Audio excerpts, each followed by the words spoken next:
তুমুল জনপ্রিয় দল বাংলাদেশ জামাত ইসলামী নির্বাচনের আগে বিরাট ভুল করছে। যেই ভুলের তাৎপর্য হচ্ছে বিজয়ের দ্বার প্রান্তে এসে তীরে এসে তরি ডুবানোর মতো ঘটনা। এটা হতাশাজনক, জামাতের চরম অযোগ্যতা। এটা আমরা যারা জামাতকে ক্ষমতায় চাই এটা আমরা মানতে পারি না। জামাত নেতৃবৃন্দকে জবাবদিহি করতে হবে। প্রয়োজনে অনেকে বলছেন যে মুগুর ঠিক করতে হবে, যে ফাইজলামি শুরু করেছেন জনগণের সমর্থনের সাথে। আনস্মার্ট, অযোগ্য।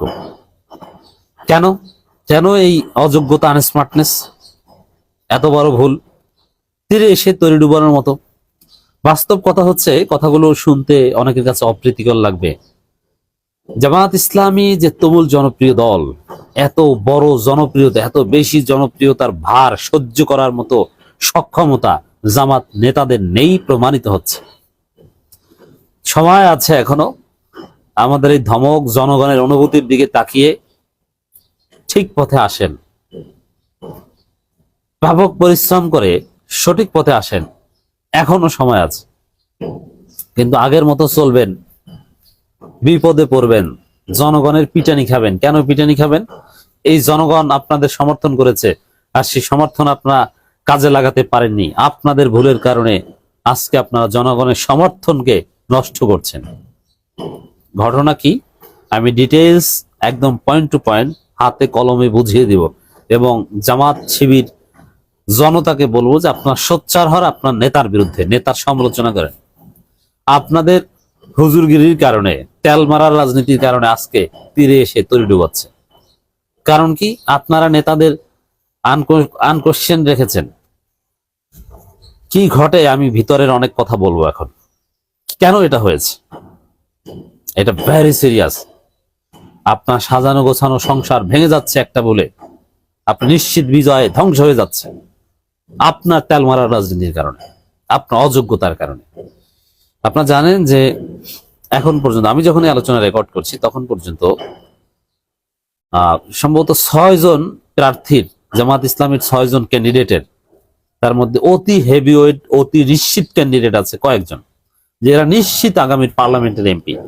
একটা এমপি পদ যে জামাত তাদের ইতিহাসে সর্বোচ্চ 18টা এমপি পেয়েছে, সেখানে জাস্ট কিছু ভুলের কারণে, অসাবধানতার কারণে একটা, দুইটা, 5টা এমপি পদ হাত ফসকে চলে যাবে, এটা মেনে নেওয়া যায় না।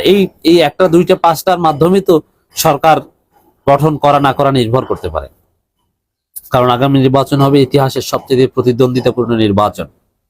অনেক স্বতন্ত্র প্রার্থী জিতবে, তাতে বিএনপি কিংবা জামাত কোনো দলেই নিরঙ্কুশ সংখ্যাগরিষ্ঠতা পাবে না। সরকারের জন্য 51% পাবে না, 151 পাবে না। সেখানে স্বতন্ত্রদের হাতে পায়ে ধরে 91 পর্যন্ত ঝুলন্ত পার্লামেন্ট হতে পারে। সেই জায়গায় আপনি হেলা হেলা করে আপনার অযোগ্যতার কারণে 5-7টা আসন হাতছাড়া হয়ে গেল, এটা হতে পারে না। এই যে জামাতের প্রার্থীদের প্রার্থিতা বাতিল হয়ে যাওয়া, মনোনয়ন বাতিল হয়ে যাওয়া, এবং অনেকের মনোনয়ন স্থগিত হওয়া, বিশেষ করে কক্সবাজার 2 আসনে জামাত নেতা হামিদুর রহমান আজাদের মনোনয়ন বাতিল হয়েছে, ব্যারিস্টার মাহবুব সালেহীর মনোনয়ন বাতিল হয়েছে, এরকম আরো বেশ কয়েকজন, যশোরের একজন অতি হেভিওয়েট প্রার্থী, তার মনোনয়ন বাতিল। এটা কি, কেন হয়েছে?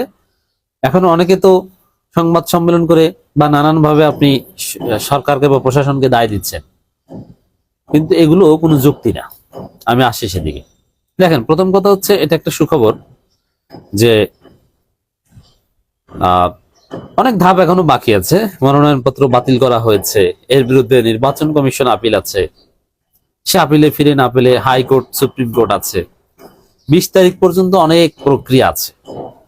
হয়তোবা যাদের বাতিল হচ্ছে তাদের অধিকাংশ ফেরত পেতে পারেন, আবার কেউ কেউ পাবেন না। কিছু ত্রুটি বিচ্যুতি হয়েছে, এটা ঠিক করতে পারবে। এখন এই যে বাতিল হয়ে যাওয়া, এই বাতিল কেন হয়েছে? জামাতের লোকজন তো মনে করেছেন যে প্রশাসন আপনাদের উপর জুলুম করছে। এত সোজা না। প্রশাসন বিএনপির দালালি করছে এটা ভিন্ন, যে এটা নিয়ে আমরা আলাদা আলোচনা করবো, এটা সত্য।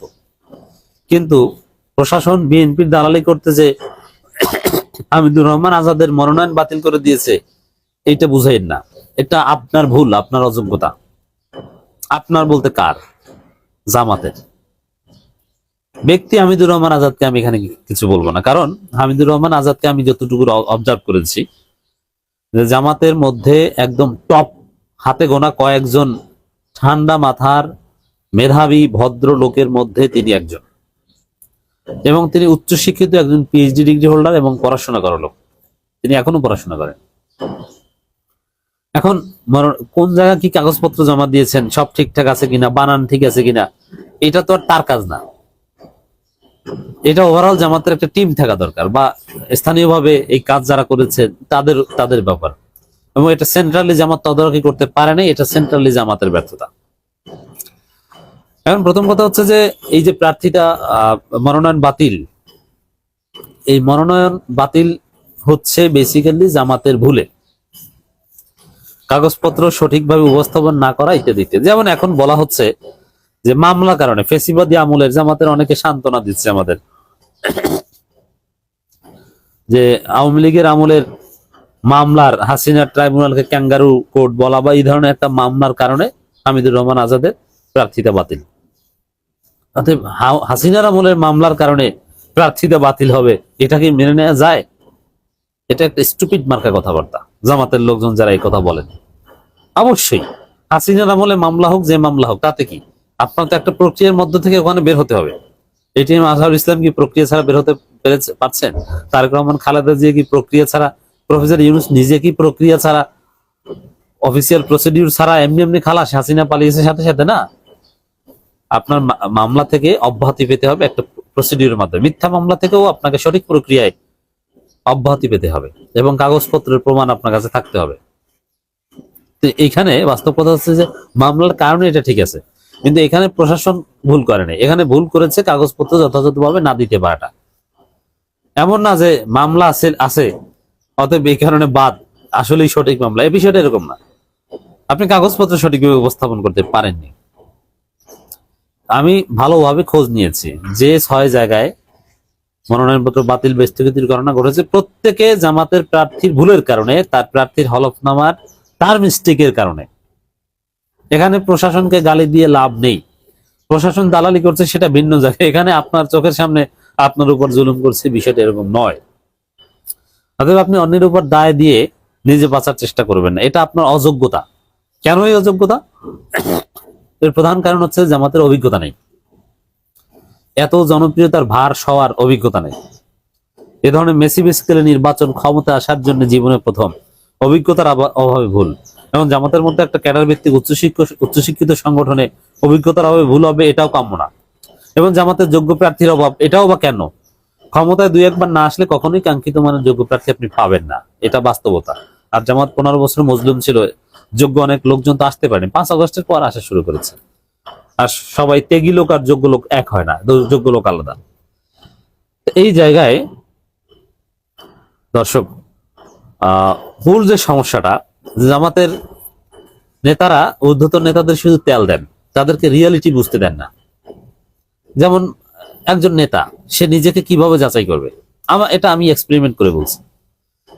তার কথাবার্তা, আচার আচরণ, সে শুদ্ধ কথা বলে কিনা, সঠিক ইনফরমেশন দেয় কিনা, না ভুলভাল কথা বলে সারাদিন। সে যা লেখে, ফেসবুকে লেখে, এগুলো কি সব ভুল না সঠিক?